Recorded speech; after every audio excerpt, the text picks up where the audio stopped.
Então, se ressuscitastes com Cristo, buscai as coisas que são de cima, onde Cristo está assentado à direita de Deus. Afeiçoai-vos às coisas que são de cima, e não às coisas que são da terra, porque já estáis mortos, e a vossa vida está escondida com Cristo em Deus. Colossenses, capítulo 3, verso 1 ao 3. Aqui nós podemos refletir na palavra de Deus, naquilo que sai da boca de Deus, o Criador do universo. Que a vontade dele é que a gente não se prenda a esse plano físico. Porque nós podemos observar a velha frase, que nós não somos seres humanos, mas somos seres espirituais, seres celestiais, experimentando e tendo uma experiência humana. E se um dia nós vamos morrer, significa que tudo isso aqui vai acabar, que tudo isso aqui é passageiro. E me diga, o que você tem plantado? Porque todos nós, sem exceção, iremos colher aquilo que plantamos. Gálatas capítulo 6 ensina isso. Porque Deus, ele não se deixa escarnecer. Tudo aquilo que o homem semear, ele colherá. Isso é a lei da compensação. A gente não pode plantar a semente de uma determinada espécie e querer colher algo totalmente diferente daquilo que a gente plantou. Ou seja, eu vou fazer uma comparação. Por exemplo, se eu quero estudar, ou seja, começar uma faculdade, o porquê que eu estou estudando? Será que é para ter a aprovação dos outros? Será que é para ser mais bem aceito? Será que é para as pessoas me verem como uma pessoa intelectual? Será que é para agradar minha família? Porque esse tipo de pensamento, ele é vazio. E tudo que se refere a um pensamento que se incline somente para pensar no resultado, ele não dura muito tempo. Porque a sua trajetória, ela está sendo focada no resultado, não no processo. É que nem você querer se tornar um músico, você não tem que ter a ideia de aprender uma música no violão. Você tem que se tornar músico. Então a ideia não é comprar um violão e aprender 2 acordes. Isso não te torna músico. O que te torna um músico é você estudar o que um músico realmente é e agir todos os dias formando a sua identidade a partir de um princípio que você estabelece na sua vida, construindo hábitos que te levem a se tornar um músico. Quando você vai fazer um acorde ou algum tipo de escala, algum tipo de partidura, alguma coisa no violão, você tem que repetir aquilo inúmeras vezes até aquilo se tornar automático e fácil. Isso nós podemos chamar de automaticidade. Então, a faculdade também ela é a mesma coisa. Se o foco é o resultado em si, para você se aparecer, para você obter status, para você querer agradar a grande maioria, então isso não vai durar muito tempo. E o reino de Deus ele é assim também. Se você não nasceu de novo, muito dificilmente você vai conseguir suportar as aflições desse mundo. Um processo que nos leva ao reino de Deus, ele é um caminho de espinhos, é um caminho de sofrimento, que faz com que a gente caminhe em uma reta, em um caminho linear, que nem está escrito no livro de Josué, capítulo 1, que nós devemos ser fortes e corajosos, que devemos andar em linha reta, não se desviando, nem para a esquerda nem para a direita. E esse mundo ele tem sempre algo a oferecer para a gente. A tendência do ser humano, sem Deus, é ele deixar de pensar por si mesmo para começar a imitar a grande maioria. Ele começa a imitar os seus entes mais próximos, ele começa a imitar o que a grande maioria faz, ele começa a imitar os mais poderosos.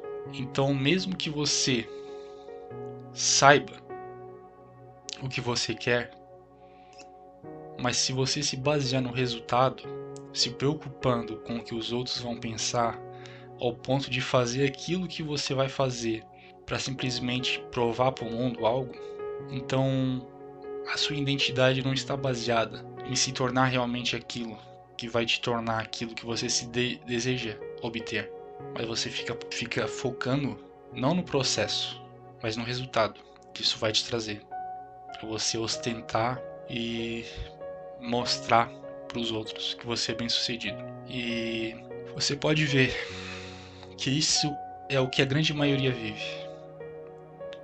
Por isso que muito dificilmente se acha um cristão verdadeiro. Porque um cristão verdadeiro, nós conhecemos a velha frase que ele anda na contramão do mundo. E nós podemos ver que hoje em dia tudo que a gente vive nesse mundo, ele se baseia na imitação dos outros. A partir do momento que você deixa de ser aquilo que você é de fato, para você estar criando uma identidade falsa que permite com que você se desvincule da sua real essência para você pertencer a um determinado grupo. Então, viemos a fazer uma comparação. Se, por exemplo, você olhar para uma caneta, essa caneta ela tem a cor verde, e se 500 pessoas estiver junto com você em uma sala e todas essas pessoas têm essa caneta verde nas mãos e elas disserem, não, essa caneta ela não é verde, essa caneta ela é azul, a grande probabilidade de você querer estar certo vai diminuir, porque 499 pessoas estão contra você. E você começa a desacreditar daquilo que seus olhos estão vendo. Então você começa a seguir o que todo mundo está seguindo. Isso é um pensamento em massa. É o efeito manada. Então você está pensando como todo mundo pensa. Então você olha para a caneta e vê: essa caneta é verde ou é azul afinal? Porque 499 pessoas não podem estar erradas. Então você começa a duvidar de si mesmo. E isso é uma analogia, é uma comparação, para você ver que as pessoas elas imitam a maioria. E a maior estratégia do diabo é fazer com que as pessoas pensem nas coisas terrenas. É esse o ponto que eu quero tocar. Imaginemos que a caneta verde, ela se refere a um sentimento puro e verdadeiro e genuíno. E a caneta azul, que na verdade não é azul, mas é interpretado de uma forma de colocar uma pressão sobre você, faz com que você deixe de pensar que aquela caneta não é verde e você começa a duvidar. E essa é a estratégia do inimigo, é colocar semente de dúvida na sua mente. Tudo o que ele quer fazer é roubar a sua fé, porque a palavra de Deus ela diz que sem fé é impossível agradar a Deus, porque quem vai a Deus precisa crer que ele existe. Isso está escrito no livro de Hebreus. Nós podemos ler em Hebreus capítulo 1, verso 1, que a fé é o firme fundamento das coisas que se esperam e a certeza das coisas que não se veem. E quando nós estamos nesse mundo, o diabo ele sempre vai usar de tudo para fazer você se afastar do reino de Deus. Ele vai fazer com que todas as pessoas causem uma pressão psicológica em você, desaprovando aquilo que faz com que você deva dar real valor. E você começa a deixar de dar valor realmente para aquilo que tem que ser vivido, que é o reino de Deus. Porque a palavra de Deus está escrito que o reino de Deus não está aqui nem ali, mas está dentro de vós. E como eu li em Colossenses capítulo 3, do verso 1 ao 3, está escrito: então, se ressuscitastes com Cristo, buscai as coisas que são de cima, onde Cristo está sentado à direita de Deus. Afeiçoai-vos às coisas que são de cima, e não às coisas que são da terra, porque já estáis mortos, e a vossa vida está escondida com Cristo em Deus. Isso a gente pode ver, que tudo que o diabo quer fazer é ser completamente antagonista a esses 3 versículos. ou seja, ser completamente contradizente. E isso é o que o anticristo ele quer fazer na mente humana. Ou seja, que está escrito: então se ressuscitastes com Cristo, buscai as coisas que são de cima. E o diabo, ele se reconhece como anticristo.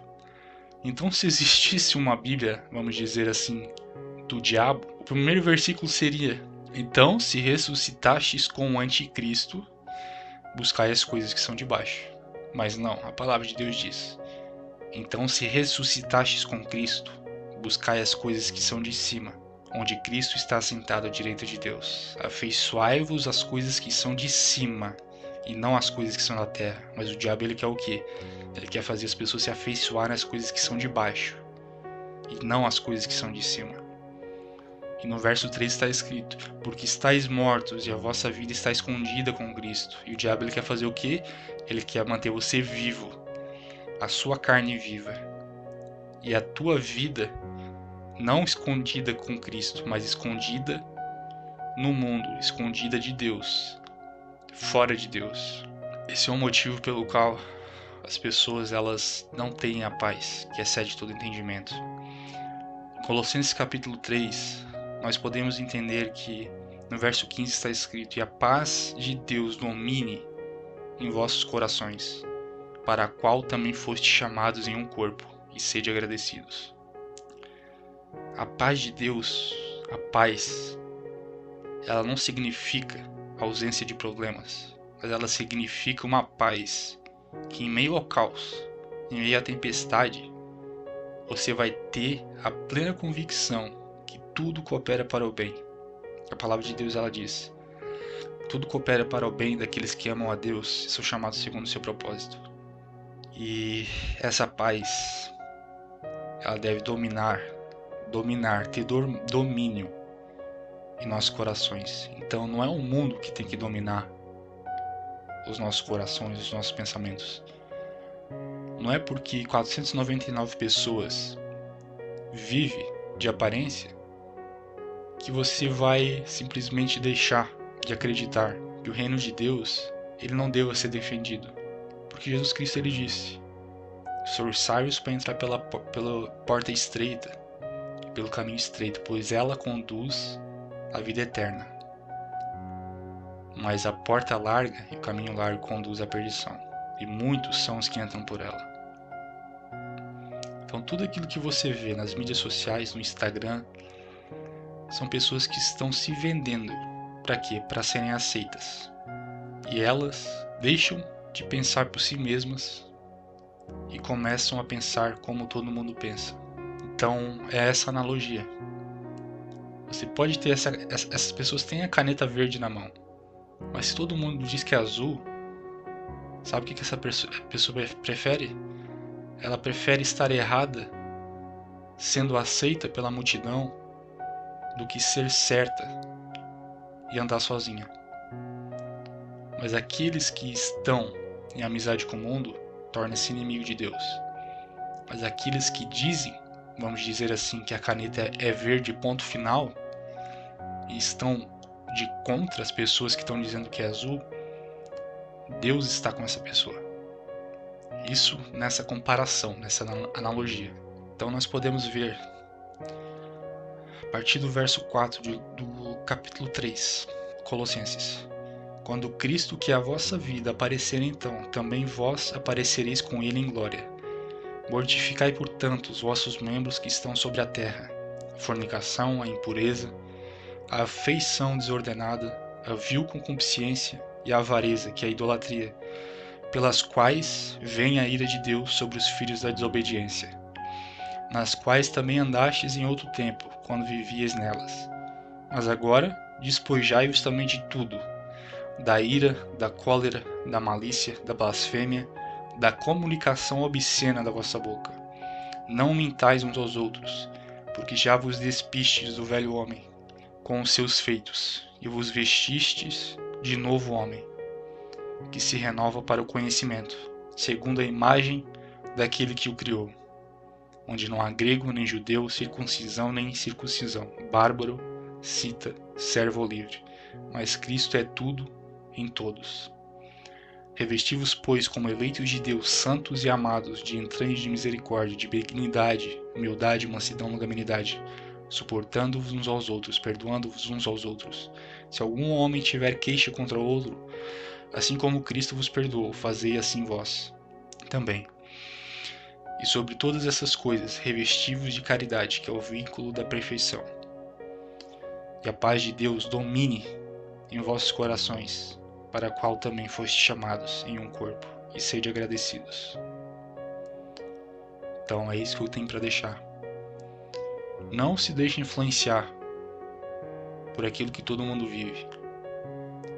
Jesus, ele foi odiado, porque ele disse: o mundo não vos pode odiar a vós, mas ele odeia a mim, porque eu dou testemunho que as suas obras são más.